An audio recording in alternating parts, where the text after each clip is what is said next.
Operation Kagar, black forest అని చెప్పి ఇట్లా వివిధ ఆపరేషన్స్ చేస్తుంది. అట్లనే ఈ పావర్టీ పోవాలని చెప్పి, ఎడ్యుకేషన్ అందరికీ అందేయాలని చెప్పి, ఈక్వాలిటీ రావాలని చెప్పి ఇట్లాంటివి ఎందుకు వేయదు. ఆపరేషన్ కగార్ అని చెప్పి అంత హైలైట్గా ఎలివేట్ చేసి రాస్తున్నారు. ప్రైమ్ మినిస్టర్ ఏం చెప్తున్నారు ఒక ఇంటర్వ్యూలో, మాకు కమ్యూనిస్ట్ ఐడియాలజీ అంటే భయం, అది అధికారంలో లేదు, ఏదో ఒక మూల ఉన్నా కూడా మాకు భయం. ఎందుకు భయం మీకు? మేము దేన్ని క్వశ్చన్ చేస్తున్నాం? మాకున్న ప్రాబ్లమ్స్ పైనే కదా క్వశ్చన్ చేస్తున్నది. మీ ఇక్కడ ప్రాబ్లమ్స్ ఎరైజ్ చేస్తే మమ్మల్ని తొక్కేస్తారా? మమ్మల్ని చంపినంత మాత్రాన, మావోయిస్ట్ పార్టీ ఐడియాలజీస్ ఉన్న వాళ్ళని చంపినంత మాత్రాన బ్యాక్ స్టెప్ కాదు. ఇప్పుడు ఆల్ మాలా స్టూడెంట్స్ అసోసియేషన్ నుంచి సైదులు మాట్లాడతారు.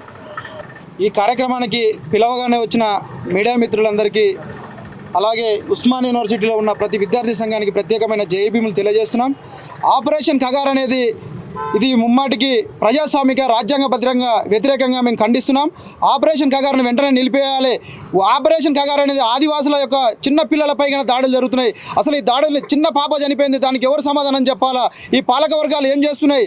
మావోయిస్టులు అనే పేరుతోటి ఆదివాసులను, అడవుల్లో ఉన్న మహిళలు అక్కడ తూనాగి ఏరుకుంటే పోతుంటే వాళ్ళు రొమ్ములో నుంచి పాలు వస్తున్నాయా, లేకపోతే పాలు రావట్లేదా? పాలు వస్తేనేమో వీళ్ళు యొక్క స్థానికులు ఆధార్ కార్డు వాళ్ళు ఉన్నట్లు, ఈ పాలు రాకపోతున్నాయి వీళ్ళు మావోయిస్టులుగా ఇలాంటి పరీక్షలు పెడుతున్నారు. అక్కడ సైన్యం, మీరు కానీ ఈ సైన్యం కానీ ఇలాంటి చేష్టలు చేయకుండా సాధారణమైన ఆదివాసులు అక్కడ వాళ్ళకి ఆధార్ కార్డులు కానీ లేవు, అసలు వాళ్ళ కరెంటు లేవు, ఊళ్ళలో గూడు లేదు, నీరు లేకుండా అక్కడ ఏదో తూనాగి ఏరుకుంటా బతుకుతున్నారు.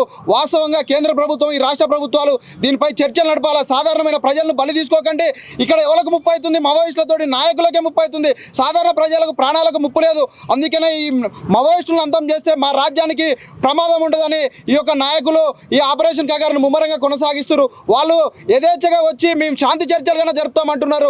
ఇంతవరకు ఈ యొక్క కేంద్ర ప్రభుత్వం నరేంద్ర మోడీ గారు ఇంతవరకు చర్చలకు సిద్ధంగా లేరు. వెంటనే మీరు చర్చలకు రావాలా. అసలు వాళ్ళ యొక్క డిమాండ్ లేని, వాళ్ళ సమస్యలు ఏంది పరిష్కరించాలా.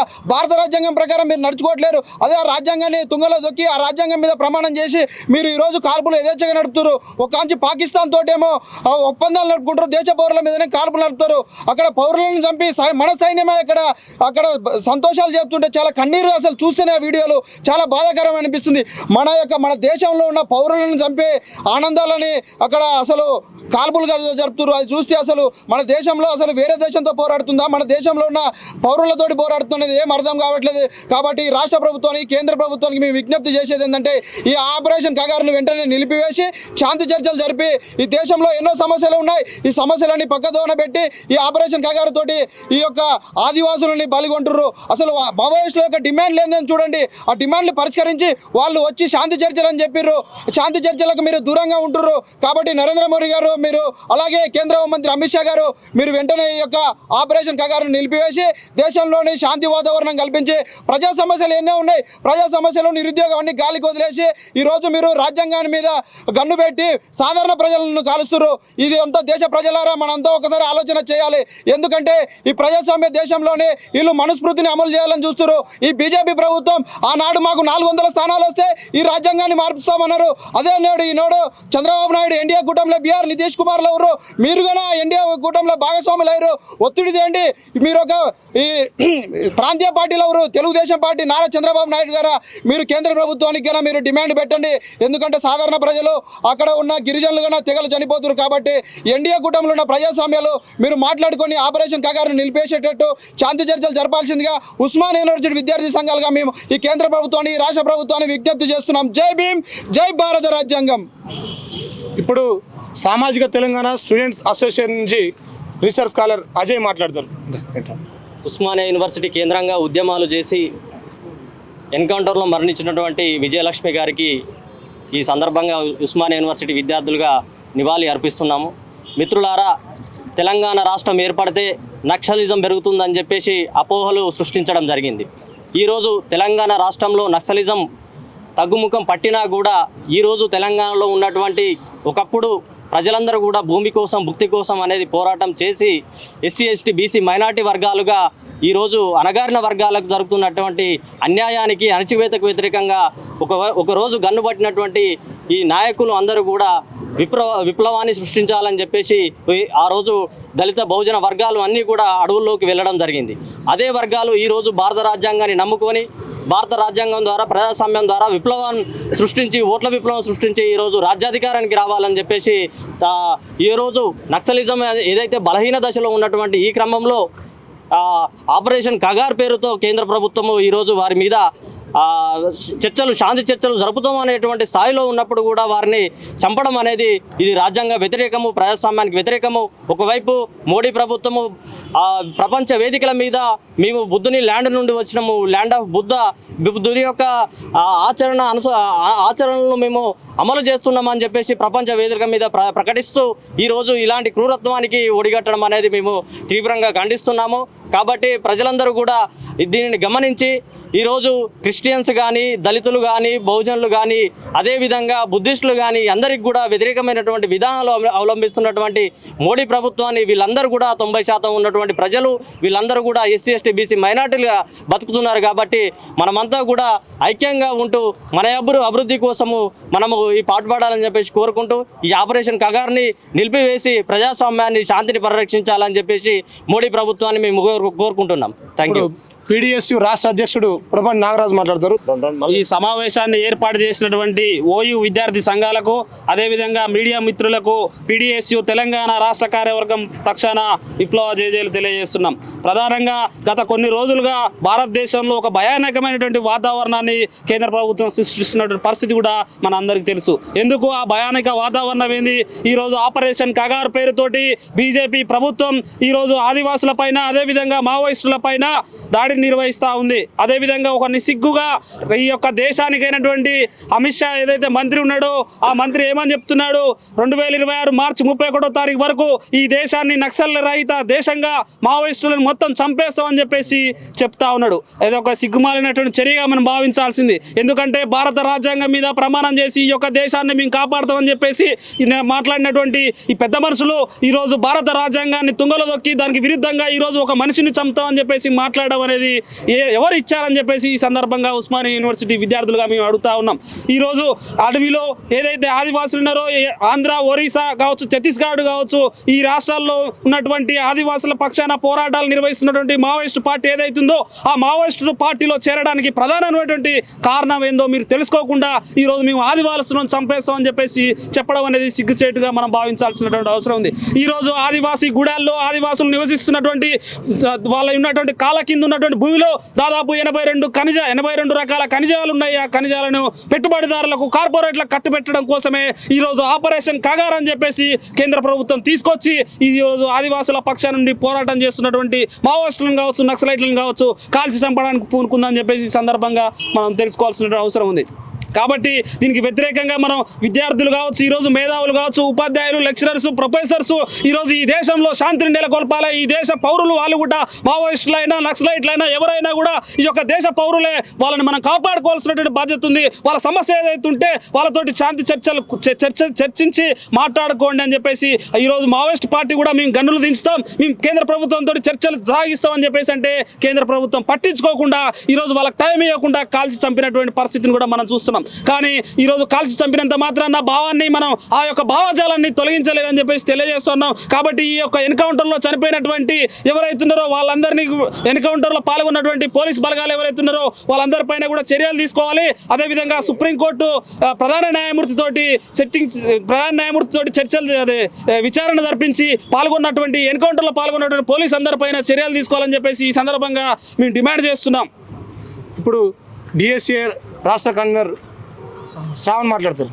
చేస్తామని కేంద్రంలో ఉన్న బీజేపీ ప్రభుత్వం ఒక స్టేట్మెంట్ ఇచ్చింది. మేము అదే కేంద్ర ప్రభుత్వాన్ని డిమాండ్ చేస్తా ఉన్నాం.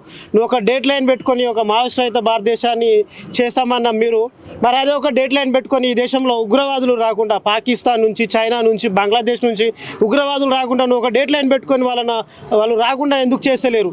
75 సంవత్సరాల నుంచి మీరు ఇదే ఉగ్రవాదులు వస్తున్నారు, దేశంలో హత్యలు జరుగుతున్నాయి, ఉగ్రముఖలు జరుగుతున్నాయి అని చెప్తున్నారు. కానీ ఒక డేట్ లైన్ పెట్టుకొని మీరు ఎందుకు ఆ ఉగ్రముఖలను కట్టడి చేస్తలేరు? అదేవిధంగా ఈ మధ్యకాలంలో ఆపరేషన్ కర్రెగుట్టల పేరుతోటి కర్రెగుట్టల పైన ఒక జాతీయ జెండాను ఎగరేసి ఈ పారామిలిటరీ బలగాలు కర్రెగుట్టలు స్వాధీనం చేసుకునే సంబరాలు చేసుకున్నారు. అదేమన్నా పిఓకేనా మీరు జెండా ఎగరడానికి? లేకపోతే చైనా ఆక్రమించుకున్న సియాచిన్ ప్రదేశం ఈ మధ్య భారతదేశంలో ఉన్న కర్రెగుట్టలు స్వాధీనం చేసుకొని అక్కడ జాతీయ జెండా ఎగరేసుకొని మీరు స్వాధీనం చేసుకోవడం అని ఎంత సిగ్గుమాలిన విషయం. మీరు స్వాధీనం చేసుకోవాల్సింది పిఓకేను, లేదంటే సియాచిన్ చైనా ఆక్రమించుకున్న ప్రదేశాలను మీరు స్వాధీనం చేసుకొని సంబరాలు చేసుకోవాల్సింది పోయి మధ్య భారతదేశంలో ఉన్న ఆదివాసీలు ఉంటున్న భూభాగాలను మీరు జాతీయ జెండా ఎగరేసి మీరు సంబరాలు చేసుకోవడం ఎంత సిగ్గుచేటు. అలాగే అక్కడ మధ్య భారతదేశంలో ఉన్న ఖనిజాలను కార్పొరేట్ సంస్థలకు అప్పచెప్పడానికే అక్కడ ఆదివాసీలకు అండగా ఉంటున్న మావోయిస్ట్ పార్టీలు నిర్మూలించడం కోసం మీరు ఒక ఆపరేషన్ కగారును పెట్టి అక్కడ ఆదివాసీల పైన చిత్రహింసలు పెట్టి ఈ మధ్యలో చూస్తున్నాం. మావోయిస్ట్ పార్టీ కేంద్ర కమిటీ కార్యదర్శి నంబాల కేశవరావుతో పాటు ఆయన చుట్టుపక్కల ఉన్న మిలిటరీ బలగాల 26 మందిని మీరు పట్టుకొని హత్య చేసిళ్ళు. వాళ్ళ ఫోటోలు కూడా మీడియాలో ప్రచురితమైనవి. ఒక్కొక్కరిని ఎంత క్రూరంగా హత్య చేసి చంపిలంటే అది జరిగింది ఎన్కౌంటర్ కాదు, ఖచ్చితంగా వాళ్ళని పట్టుకొని మీరు చిత్రహింసలకు గురి చేసి చంపేసినాం. వాళ్ళ ఫోటోలు చూస్తుంటే వాళ్ళ ఎముకలు కానీ ముఖాలు కానీ ఒక్కరికి మూతి మీద ఒక్కరికి ముఖంలో పండ్లు లేవు, ఒకరికి కళ్ళు సరిగా లేవు, ఒకరి ముఖం కూడా చక్కలేదు. మొత్తం చిత్రహింసలు పెట్టి వాళ్ళను నానా ఇబ్బందులకు గురి చేసి చంపేసారు. ఇక్కడ ఉన్న సుప్రీంకోర్టు సుమోటోగా దేశంలో ఉన్న అత్యున్నత న్యాయస్థానం సుప్రీంకోర్టు ఎన్నో కేసులను సుమోటోగా తీసుకొని ఈ యొక్క కేంద్ర రాష్ట్ర ప్రభుత్వాలు చేస్తున్న ఆగడాలకు వ్యతిరేకంగా ఎన్నో తీర్పులు ఇచ్చింది. ఈ యొక్క మావోయిస్టుల పైన హత్యాకాండాలు చేస్తున్న కేంద్ర ప్రభుత్వాన్ని ఎందుకు మీరు సుమోటోగా కేసులు తీసుకొని ఈ యొక్క ఆపరేషన్ కగారుకు వ్యతిరేకంగా ఎందుకు తీర్పునిస్తలేరని మేము విద్యార్థి సంఘాలుగా అడుగుతున్నాం. అలాగే ఒక కేంద్ర ప్రభుత్వం ఆపరేషన్ కగారు వెంటనే వెనక్కి తీసుకోవాలని డిమాండ్ చేస్తూ వెనక్కి తీసుకొని ఎడల రాష్ట్ర వ్యాప్తంగా మేము పెద్దగా ఉద్యమాలు చేస్తామని తెలుపుతున్నాం. ఇప్పుడు బీఆర్ఎస్ రాష్ట్ర కార్యదర్శి జంగయ్య మాట్లాడుతారు. ఈరోజు ఉస్మానియా యూనివర్సిటీలో 22 సంఘాల ఆధ్వర్యంలో ఈరోజు ఆపరేషన్ కగారును నిలిపివేయాలని ఈరోజు ముక్త కంఠంగా వివిధ సంఘాల నాయకులు విద్యార్థులందరం కలిసి ఈరోజు కేంద్ర ప్రభుత్వాన్ని డిమాండ్ చేస్తున్నాం. ఒకటి గుర్తుపెట్టుకోండి, ఈ ఉస్మానియా యూనివర్సిటీ విద్యార్థి నాయకుడు ఈ ప్రపంచంలో ఎక్కడ ఏ అన్యాయం జరిగినా మొట్టమొదటిగా ప్రశ్నించేటువంటి వ్యక్తి ఉస్మానియా యూనివర్సిటీ విద్యార్థి నాయకులు. ఈరోజు మేము ఒకటే చెప్తున్నాం, ఆపరేషన్ కగారును వెంటనే నిలిపివేయాలని మేము టీఆర్ఎస్ విద్యార్థి కూడా ఈరోజు డిమాండ్ చేయడం జరుగుతుంది. ఒకటి ఎందుకంటే ఈ ప్రపంచంలో మీరు గుర్తుపెట్టుకోండి, ప్రపంచంలో కూడా మొదటి ప్రపంచ యుద్ధం జరిగింది, 2వ ప్రపంచ యుద్ధం జరిగింది, కానీ ఏమైనా ఫలితం వచ్చిందా? శూన్యం. ప్రపంచ దేశాలు 2వ ప్రపంచ యుద్ధం అయితే శాంతి కోరుకున్నారు. అంటే ఈరోజు కూడా అక్కడున్నటువంటి మావోయిస్టులు కూడా ఆదివాసులు కూడా ఈరోజు శాంతి కోరుకుంటున్నారు, చర్చలు జరపాలంటున్నారు. అలాంటి వ్యక్తులతో చర్చలు జరపకుండా కేంద్ర ప్రభుత్వం నిర్లక్ష్యంగా వ్యవహరిస్తే వాళ్ళని చంపుతా అని చెప్పడం, ఒక డెడ్ లైన్ విధించడం సిగ్గుచేటు. గుర్తుపెట్టుకోండి, ఎందుకంటే మీరు వివిధ దేశాలతో యుద్ధం జరుగుతుంది, అప్పుడు మీరు వివిధ దేశాలతో యుద్ధం చేయడం వల్ల ఏమైనా లాభం ఉంటుందా? ఏముండదు, ఓన్లీ నష్టమే పడుతుంది. ఆర్థిక నష్టము, ప్రాణ నష్టం జరుగుతుంది. ఈ దేశానికి మీరు వివిధ దేశాలతో యుద్ధం చేసేటప్పుడు శాంతి కోరుకుంటారు, చర్చలు జరుపుతారు. కాబట్టి మీరు వెంటనే ఈరోజు అక్కడ ఉన్నటువంటి మావోయిస్టులతోనైనా కానీ అదేవిధంగా అక్కడ ఆదివాసులతోనైనా మీరు చర్చలు జరపాలి, అక్కడ కాల్పులు విరమించాలని మేము డిమాండ్ చేస్తాం. ఒకటి గుర్తుపెట్టుకొని, మీరు ఒకవేళ ఆదివాసీలకు న్యాయం చేయాలనుకుంటే మీరు ఆదివాసులకు చదివించండి. అక్కడ చదువు లేదు, అక్కడ కరెంటు సప్లై లేదు, అక్కడ రోడ్లు సౌకర్యాలు లేదు, అక్కడ వసతులు లేవు, అక్కడ ఉన్నటువంటి మనుషులందరూ ఈరోజు అజ్ఞానానికి దూరంగా గుట్టలలో ఉన్నాడు. వాళ్ళకు ఒక అవసరాలను తీర్చాలే కానీ మీరు ఇలాంటి అవసరాలు తీర్చకుండా ఈరోజు వాళ్ళని చంపుతూ ఉంటే మేము ఉస్మానియా విద్యార్థిగా, ఒక బీఆర్ఎస్ విద్యార్థి నాయకుగా మేము చూస్తూ ఊరుకున్నాం. వెంటనే మీరు కేంద్ర ప్రభుత్వం నరేంద్ర మోడీ వెంటనే ఆపరేషన్ కగారును విరమించాలని మేము డిమాండ్ చేస్తున్నాం. జై తెలంగాణ, జై కేసీఆర్. కుల వివక్షకు వ్యతిరేకంగా, మత వివక్షకు వ్యతిరేకంగా లౌకిక ప్రజాస్వామిక విలువలు కాపాడుకోవాలని చెప్పేసి, భారత రాజ్యాంగాన్ని కాపాడుకోవాలని చెప్పేసి, పౌర ప్రజాస్వామిక హక్కులు కాపాడుకోవాలని చెప్పేసి పోరాడేటువంటి 22 విద్యార్థి సంఘాలు ఒకే దాటికి వచ్చి మేము ఈ ఆపరేషన్ కగారును ఆపివేయాలని చెప్పేసి, ఈ దేశ ప్రజానీకమైనటువంటి ఆదివాసీలను కాపాడుకోవాలని చెప్పేసి ఈరోజు ఇక్కడ ఈ ప్రెస్ మీట్ నిర్వహించడం జరుగుతూ ఉన్నది. మిత్రులారా, నేను ఒక సూటి ప్రశ్న వేస్తున్నా. ఈ భారతదేశంలో రాజ్యాంగం అమలవుతుందా? ఈ భారతదేశంలో సుప్రీంకోర్టు అనేది పనిచేస్తుందా? ఈరోజు గవాయ్ గారిని అడుగుతున్నా, సుప్రీంకోర్టు కళ్ళు మూసుకుందా? సుప్రీంకోర్టుకు ఈ దేశంలో మధ్య భారతదేశంలో ఆదివాసీలపై తూటాలు దిగేది కనబడతలేదా? సుప్రీంకోర్టుకు ఈరోజు డిఆర్జీ బలగాలకు చట్టబద్ధత లేదా తెలియదా? డిఆర్జీ బలగాలు ఏ రిక్రూట్మెంట్ ప్రకారం రిక్రూట్ అయినాయి సుప్రీంకోర్టుకు తెలియదా? గతంలో సుప్రీంకోర్టు ఏం చెప్పింది? ఆదివాసీలపై ఇదే విధంగా భారత పారామిలిటరీ బలగాలు సల్వాజుడం పేరుతోటి కొంతమంది ప్రైవేట్ సైన్యం యుద్ధం చేస్తే సుప్రీంకోర్టు స్పష్టంగా చెప్పింది సల్వాజుడంకు చట్టబద్ధత లేదు, సల్వాజుడం మేము రద్దు చేస్తూ ఉన్నామని. అదేవిధంగా ఈరోజు మావోయిస్టు పార్టీ కేంద్ర కమిటీ కార్యదర్శి నంబల కేశవరావును నారాయణపూర్ జిల్లాలో ఉన్నటువంటి 4 జిల్లాల బస్తర్ ఏరియాలో బిజాపూర్ ఏరియాలో ఉన్నటువంటి 4 జిల్లాల డిఆర్జీ బలగాలు హత్య చేయడం జరిగింది. నంబల కేశవరావును హత్య చేయడం జరిగింది. అతనితో పాటు మరో 28 మంది విప్లవకారులను హత్య చేయడం జరిగింది. వాళ్ళు ఏ చట్టం ప్రకారం రిక్రూట్ కాబడ్డారు అనేటువంటి విషయాన్ని ఇలా సుప్రీంకోర్టు చెప్పదలుచుకుందా? ఏ చట్టం ప్రకారం వాళ్ళు రిక్రూట్ కాబడ్డరు? ఇక్కడ రాజ్యాంగంలో ఉన్నటువంటి జీవించే హక్కు హామీ పడ్డదా లేదా? ఈరోజు నరేంద్ర మోడీ, అమిత్ షాలు భారత రాజ్యాంగాన్ని అనుసరించి పాలన చేస్తూ ఉన్నారా? వాళ్ళు లేకపోతే వాళ్ళ ఆర్ఎస్ఎస్ మనధర్మ శాస్త్రాన్ని అనుసరించి పాలన చేస్తూ ఉన్నారా? అదేవిధంగా ఈరోజు వాళ్ళు ఎందుకోసం ఈ దేశంలో ఉన్నటువంటి ఆదివాసులపై యుద్ధం చేయాల్సి వస్తుంది? పారామిలిటరీ బలగాలను మీరు బార్డర్లో పెడితే ఇవాళ పాకిస్తాన్కి మనకు యుద్ధం జరగకపోతుండే. ఇలా మీరు బార్డర్లో ఉంచాల్సినటువంటి పారామిలిటరీ బలగాలను తీసుకొచ్చి కర్రెగుట్టలలో పెట్టిళ్ళు. కర్రెగుట్టలలో 20,000 మంది పారామిలిటరీ బలగాలను 22 రోజులు వాళ్ళని కూడా గస్తీ గాయిస్తూ అక్కడ వాళ్ళను ఒక ఏరువేత కార్యక్రమం చుట్టుమిట్టి ఏరువేత కార్యక్రమం చేస్తూ 30 మంది విప్లవకారులను పొట్టన పెట్టుకున్నారు. అందులో ఒక నవ యువకుడు డాక్టర్ మన చందు కూడా అమలు కావడం జరిగింది. అసలు మీరు ఎందుకోసం అడవులకు పారామిలిటరీ బలగాలను అక్కడ తీసుకుపోతా ఉన్నారు, అక్కడ డిప్లాయ్ చేస్తూ ఉన్నారు? లక్షలాది మంది పారామిలిటరీ బలగాలను మీరు అడవులకు ఎందుకు తీసుకుపోతా ఉన్నారు అంటే అక్కడ విలువైనటువంటి బంగారం, ఇనుము, అల్యూమినియం, బాక్సైట్, అదేవిధంగా బొగ్గు, ఇలాంటి యురేనియం లాంటి లక్షలాది కోట్లాది విలువైనటువంటి సంపద ఉంది కాబట్టి మీరు ఇలా పారామిలిటరీ బలగాలను అక్కడ డిప్లాయ్ చేసి అక్కడ మావోయిస్టుల పేరు మీద మీరు ఎవరిని చంపుతున్నారు? 100 మంది నక్సలైట్లు చంపితే 400 మంది ఆదివాసులు చనిపోయారు. అందులో మంగ్లీ సోడి తల్లి సోమ్లా, బీజాపూర్ జిల్లా 6 నెలల పసిపాప, తను మావోయిస్ట్ అని చెప్పేసి ఈరోజు అమిత్ షాని అడుగుతాను నేను, ఈ నరేంద్ర మోడీని అడుగుతాను నేను, సుప్రీంకోర్టుని అడుగుతాను నేను. అని ఆయుధం పట్టిండా? 6 నెలల పాప ఆయుధం పట్టిండా? మావోయిస్ట్ భావజాలంతో మిమ్మల్ని అతలకుతలం చేసిండా? ఎందుకు 6 నెలల పాప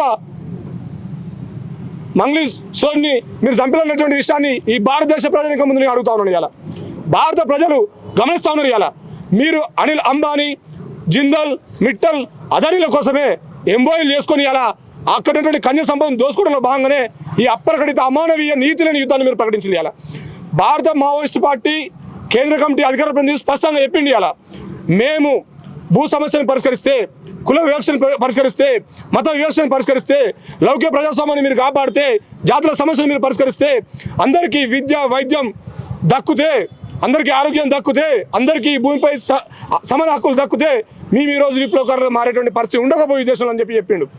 స్పష్టంగా ఈ ప్రభుత్వాలు ఫెయిల్ అయినాయి కాబట్టే ఈ దేశంలో ఉన్నటువంటి ఆదివాసీల కోసం, పీడిత ప్రజానికం కోసం, దళితుల కోసం, మైనారిటీల కోసం మేము ఇలా విప్లవకారులుగా మారాల్సి వచ్చిందనేటువంటి విషయాన్ని స్పష్టంగా తెలియజేసిండు. అదే క్రమంలో మేము ఇలా ఈ ఆదివాసులపై జరిగే హత్యాకాండను ఆపాలని చెప్పేసి మేము భారత ప్రభుత్వంతో మేము తక్షణమే కాల్పుల విరమణ ప్రకటిస్తూ ఉన్నాం, మేము చర్చలకు సిద్ధమని కూడా చెప్పిండు. ఇట్లాంటి సందర్భంలో వాళ్ళు కాల్పుల విరమణ అని చెప్పేసి ఒకవైపు ప్రకటించిన సందర్భంలో ఈ ప్రపంచంలో ఎక్కడ కూడా ఏ యుద్ధనీతి కూడా ఒకవైపు కాల్పుల విరమణ అంటే చర్చలు చేస్తారు. ఏ దేశంలోనే కూడా, ఏ రాష్ట్రంలోనే కూడా కాల్పుల విరమణ ప్రకటించినప్పుడు చర్చలకు సిద్ధమవుతారు. ఇది ప్రజాస్వామ్య దేశం యొక్క లక్షణం. కానీ మీ యొక్క ఫాసిస్టు లక్షణం ఏంటంటే, మీ యొక్క హింసా సిద్ధాంతం ఏంటంటే, గుజరాత్లో మీరంతా కూడా మారణకాండ సృష్టించారు, ఇక్కడ మణిపూర్లో ఆదివాసులు లేకుండా మారణకాండ సృష్టించారు, ఇలా దళితులపై దాడులు జరుగుతూ ఉన్నాయి, ఇలా మైనార్టీలపై దాడులు జరుగుతూ ఉన్నాయి. మీరు అధికారంలోకి వచ్చిన కాంచి కూడా ఎప్పుడు కూడా మీ హింసా సిద్ధాంతంతో అనేక మంది ప్రజలను ఇలా మీరు చంపుతా ఉన్నారు, మారణ హోమం సృష్టిస్తూ ఉన్నారు. ఈ దేశంలో మీరు మత ఘర్షణలు సృష్టిస్తూ ఉన్నారు, కుల ఘర్షణలు సృష్టిస్తూ ఉన్నారు. ఇలా ఆదివాసులు మొత్తం కూడా ఈ దేశంలో లేకుండా చేస్తూ ఉన్నారు. ఇట్లాంటి పరిస్థితుల్లో వాళ్ళు మేము చర్చలకు వస్తామని చెప్పేసి మాట్లాడినప్పుడు కూడా మీరు ఒకవైపు చర్చలు ప్రకటిస్తూ ఉంటే, ఇంకోవైపు మీరు లక్షలాది బలగాలను అక్కడ డిప్లాయ్ చేసి ఇలా నంబల కేశవరావును హత్య చేసిళ్ళు. నేను ఒకటే సూటి ప్రశ్న చేస్తా ఉన్నా, చారు మజుందార్ను హత్య చేస్తే ఈ ఉద్యమం ఆగిందా? ఇలా నల్ల ఆదిరెడ్డి, సంతోష్ రెడ్డి, మురళిని హత్య చేస్తే ఈ ఉద్యమం ఆగిందా? ఇలా కిషన్జీని హత్య చేస్తే ఈ ఉద్యమం ఆగిందా? ఇలా ఆజాద్ని హత్య చేస్తే ఈ ఉద్యమం ఆగిందా? పీడిత ప్రజల ఆదివాసీ నాయకుడు ఇలా హరిభూషణ్ హత్య చేస్తే ఈ ఉద్యమం ఆగిందా? ఇక్కడ అనేక మందిని కూడా ఇలా కాంగ్రెస్ రాహుల్ గాంధీతో పాటు వరవరరావును, ఆనంద్ తేల్తుండేను, అదేవిధంగా సాయిబాబా సార్ను, అదేవిధంగా అమిత్ భట్టాచార్యను, అదేవిధంగా అనేక మంది ప్రొఫెసర్లను సుధాభారత్ లాంటి లాయర్లను మేధావులను విద్యార్థులను మీరంతా కూడా అర్బన్ నక్సలైట్ అనే ఒక ముద్రేస్తే వాళ్ళని అరెస్ట్ చేస్తే ఉద్యమాలు ఆగుతాయా? ఈ ఉద్యమాలు ఎప్పుడు కూడా ఆగవు. ఎందుకంటే ఈ సమస్యల పరిష్కారం అయ్యేంత వరకు కూడా ఈ ఉద్యమాలు ముందుకు పోతూ ఉంటాయి. మీరు మాట్లాడితే అర్బన్ నక్సలైట్ అని ఇవాళ ఉస్మానియా యూనివర్సిటీ విద్యార్థుల మీద దాదాపు 30-40 మంది విద్యార్థుల మీద మీరు ఊపా కేసులు నమోదు చేసిరు. ఇలా తెలంగాణలో ఉన్నటువంటి 150 మంది విద్యార్థుల మీద మేధావుల మీద మీరు ఇలా ఊపా కేసులు నమోదు చేసిరు. వాళ్ళు ఏం మాట్లాడుతున్నారు? ప్రశ్నించే ప్రతి ఒక్కరు మీరు అర్బన్ నక్సలైట్ అంటూ ఉన్నారు. ఇలా ఢిల్లీ నాటి బోర్డున సంవత్సరంన్నర కూడా ఉద్యమం చేసిరు. రైతులంతా కూడా మీరు పెట్టుబడిదారులకు ఈ ధాన్యం నమ్మేటువంటి రైతు వ్యతిరేక చట్టాలను, వాళ్ళ భూములు కబ్జా చేసిన రైతు వ్యతిరేక చట్టాలకు వ్యతిరేకంగా ఇలా రైతులు సంవత్సరంన్నర ఢిల్లీ నడబడిన ఉద్యమం చేస్తే మీరు రైతులందరూ నక్సలైట్ అంటారా? ఈ దేశంలో ప్రశ్నించే ప్రతి వాడు నక్సలైట్ అవుతాడా? కాంగ్రెస్ పార్టీ రాహుల్ గాంధీ నక్సలైట్ అవుతాడు. మొన్న కేసీఆర్ బహిరంగ సభలో శాంతి చర్చలు జరపాలన్నాడు. మావోయిస్ట్ ఎజెండా అన్నాడు. మరి తను నక్సలైట్ అవుతాడా? మాట్లాడే ప్రతి ఒక్కరు నక్సలైతే ఈ దేశంలో అనిల్ అంబానీ, మింటల్, జిందల్, అదానీ, అదేవిధంగా బీజేపీ పార్టీ వాళ్ళు మినహా ఈ దేశంలో ఉన్నటువంటి 130 కోట్ల మంది ప్రజలు కూడా ఇలా మావోయిస్టులు అవుతారు. ప్రశ్నించే ప్రతి ఒక్కరు మావోయిస్ట్ అయితే ఇలా ప్రతి ఒక్కరు కూడా ఈ భారతదేశ పౌరుడు మావోయిస్ట్ అవుతాడు. అట్లాంటి సందర్భాన్ని ఈరోజు బీజేపీ ప్రభుత్వం క్రియేట్ చేస్తూ ఉన్నది. ఇలా పారామిలిటరీ బలగాలను అనేక మంది పొట్టలు పెట్టుకోవడానికి కారణం ఈ అమిత్ షా, మోడీ. వీళ్ళని సుప్రీంకోర్టు తక్షణమే చర్యలు తీసుకొని వీళ్ళని శిక్షించాలని చెప్పేసి, అదేవిధంగా ఈ ఆపరేషన్ కగారును తక్షణమే ఆపాలని చెప్పేసి, మరింతమంది ప్రాణ నష్టం జరగదని చెప్పేసి చర్చలకు రండి. మీరు చర్చలకు వస్తే కల్పవిరమణ ప్రకటించండి. చర్చలకు వస్తే వాళ్ళు ఏ సమస్యలు ఈ దేశ ప్రజానికం ముందు పెడతారో, మీరు ఏ సమస్యలు పరిష్కరిస్తారో, ఏవి సాధ్యాలో ఈ దేశ ప్రజానికం గమనిస్తుంది. అదేవిధంగా ఈ దేశంలో ప్రొఫెసర్లు గమనిస్తారు, మేధావులు గమనిస్తారు. అదేవిధంగా ఈ భారతదేశంలో చర్చల సందర్భాలు అనేకం జరిగినాయి. మనకు ఈశాన్య భారతంలో సాయుధ దళాలతోటి, వాళ్ళు ప్రత్యేక జాతి హక్కుల కోసం పోరాడుతున్నటువంటి దళాలతోటి చర్చలు జరిగినాయి. అంతర్జాతీయంగా చర్చలు జరిగినాయి. అదేవిధంగా మధ్య భారతదేశంలో ఇలా చర్చలు కోరుకుంటా ఉన్నారు. మీరు ఇంకొక ప్రాణాన్ని తీస్తే ఈ ఉస్మానియా యూనివర్సిటీ విద్యార్థులకు కానీ, ఈ భారతదేశంలో ఉన్నటువంటి విద్యార్థులకు కానీ మేము చూస్తూ ఊరుకోం. ఖబర్దార్ మోడీ, అమిత్ షాలారా, మీరు ఈ దేశంలో ఆదివాసుల ప్రాణాలు తీసి మేము గర్వంగా విర్రవీగడమా? ఎంత సిగ్గుచేటు. నాకు తెలిసినటువంటి కొంతమంది బీజేపీ నాయకులు ఇలా స్పష్టంగా వాళ్ళు ఫేస్బుక్ వాళ్ళలో రాస్తూ ఉన్నారు. ఏంది మనుషులను చంపి నృత్యాలు చేయడం ఏంది? హోలీ ఆడడం ఏంది? ఇదేంది? ఈ దేశంలో మనుషులను చంపి మీరు డ్యాన్సులు వేయడం ఏంది? కేరింతలు కొట్టడం ఏంది? ఎంత దుర్మార్గం! ఇది అనాగరిక సమాజమా? ఇది నాగరిక సమాజమా? ఎలాంటి సమాజం?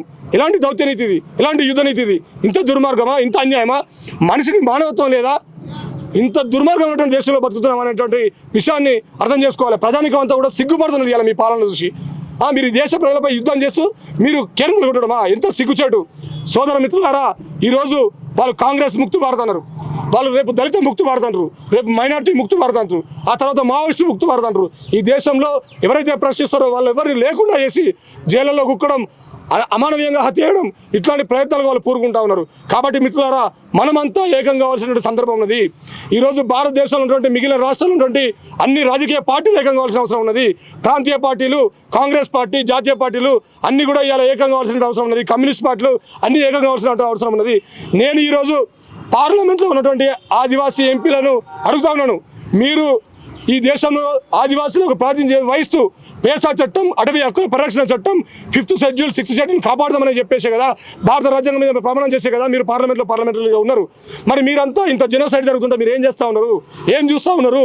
మీరు మాట్లాడారు ఎలా అనేటువంటి విషయాన్ని ఉస్మానియా యూనివర్సిటీ విద్యార్థుల తరపున నేను ప్రశ్నిస్తా ఉన్నాను. మిత్రులారా, కాంగ్రెస్ పార్టీ జాతీయ అధ్యక్షుడు ఖర్గే గారిని కూడా నేను ఒకటే డిమాండ్ చేస్తా ఉన్నాను. మీరు ప్రధాన ప్రతిపక్షంగా ఉన్నారు, మీరు పార్లమెంట్లో ఈ విషయంపై చర్చించాలి, ఒక తీర్మానం చేయాలి. మీరు ఖచ్చితంగా ఆపరేషన్ కగారును తక్షణమే ఆపినట్టు మీరు ఒత్తిడి తేవాలి. ఎందుకోసం ఈ యుద్ధం చేస్తున్నాము?